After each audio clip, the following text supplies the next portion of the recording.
Tashmë jemi përpara një periudhe apo sezoni të bereqetshëm, i cili është 10 ditët e Dhulhijhes, 10 ditët e para të Dhulhijhes. Periudhë kjo e cila nuk duhet neglizhuar për shkak të bereqetit të madh që ka dhe shpërblimit të madh që kanë veprat në të. Ky 10 ditësh, i cili fillon nga dita e parë deri në ditën e 10. E nëse nuk shfrytëzohet, atëherë nuk bën dobi, atëherë pendimi. Dikush mund të pendohet, por i shkojnë këto ditë dhe pendimi nuk bën dobi.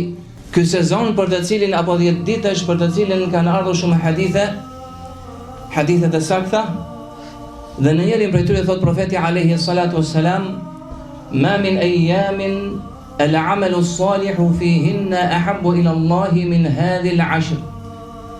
Nuk ka ditë në të cilat puna e mirë, pra veprat e mira, të jenë më të dashur për Allahun lartësuar se sa në këto 10 ditësh, pra 10 ditëshin e parë të Dhulhijhes.